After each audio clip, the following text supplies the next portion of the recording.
Champa-Borgari long live! Long live, long live! UPPL long live! Long live, long live! Pramod Bora long live! Long live, long live! Pramod Bora long live! Long live, long live! Champa-Borgari Jindabad! Jindabad, Jindabad! Champa-Borgari Jindabad! Jindabad, Jindabad! UPPL Jindabad! Jindabad, Jindabad! UPPL Jindabad! Jindabad, Jindabad! Pramod Bora Jindabad! Jindabad, Jindabad! Pramod Bora Jindabad! Jindabad, Jindabad! Pramod Bora Jindabad! Jindabad, Jindabad! UPPL Jindabad! Jindabad, Jindabad! UPPL Jindabad! Jindabad, Jindabad!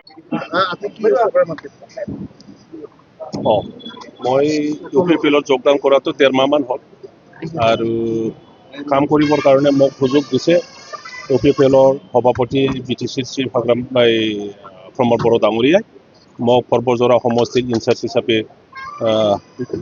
দায়িত্ব দিছে গতিকে UPPL হৈ প্ৰথমবাৰ এই সমষ্টিৰ সৰ্বজৰা সমষ্টিত মই আহিছোঁ আৰু ইয়াৰ ডিষ্ট্ৰিক্ট নেতাসকল আৰু প্ৰত্যেক প্ৰাইমাৰী নেতাসকলৰ লগত মই প্ৰথমবাৰৰ কাৰণে ইণ্টাৰেকশ্যন কৰিছোঁ কালি দেখা গৈছে যে হাগ্ৰামা মহিলাৰ চিৰাং দুৱাৰত তাৰ কৈছে যে এপটো অধিৱেশন মুছলমান মানুহলৈ পইচা দি আপোনালোকে লৈছে বুলি ইয়াৰ ক্ষেত্ৰত কি ক'ব মইতো এপছো নহয় মই কি ক'ম এপছো আৰু UPPL মিলি লোৱা বুলি কৈছে এইটোতো ৰাইজক মাতিছে দেশৰ হোম মিনিষ্টাৰ আহিছে ইয়াত গতিকে BTC বাকী সকলোৱে হোম মিনিষ্টাৰে কি কয় BTC বাকীৰ কাৰণে এই কথাটো শুনাবৰ কাৰণে সবকে এপিল কৰিছে ইয়াৰ অকল মুছলিম মানুহ নহয় অকল বড়ো মানুহ নহয় নেপালীও আহিছে ৰাজবংশীও আহিছে সব জনগোষ্ঠী আহিছে আদিবাসী আহিছে হিন্দী স্পিকিং আহিছে অসমীয়া মানুহ আহিছে মাৰোৱাৰী মানুহ আহিছে সবেই আহিছে ইয়াতো মুছলিম মানুহসকলক কিয় টাৰ্গেট কৰিবলৈ কথা কৈছে আৰু দেখা গৈছে যে যিহেতু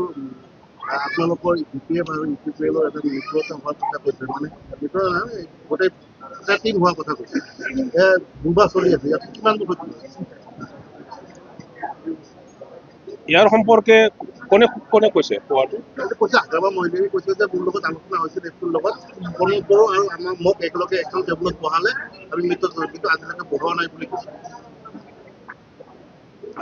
আলোচনাটো এপছুৰ সভাপতি ডাঙৰীয়াই আহ্বান জনাইছিল আৰু সেইটো লৈ পেলাই BPF আৰু UPPL নেতাসকলৰ মাজত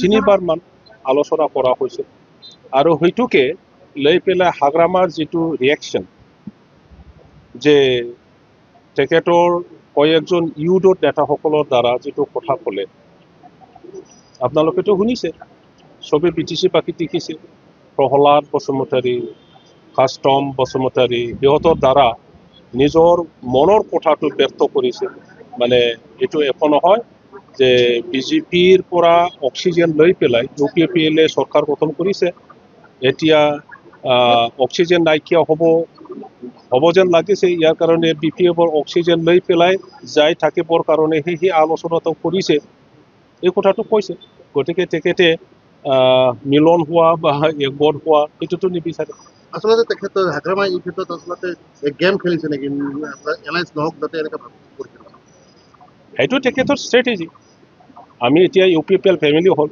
UPPLৰ কোনো আঘাত নাহে তেখেতে কি ভাবে কি কৰি থাকক যিহেতু BJP আগ্ৰাসন নীতি লৈছে BTR ক্ষেত্ৰত যে বড়ো জাতীয় চেণ্টিমেণ্ট এটা আছে এই ক্ষেত্ৰত যদি আপোনালোকৰ দুটা দলে এক নহয় তেতিয়াহ'লে কিন্তু অনাগত দিনত BJP লাভান্বিত হ'ব বুলি ভাবে BJPয়ে আগ্ৰাসন কৰিব গৈ আছে বুলি আপোনাৰ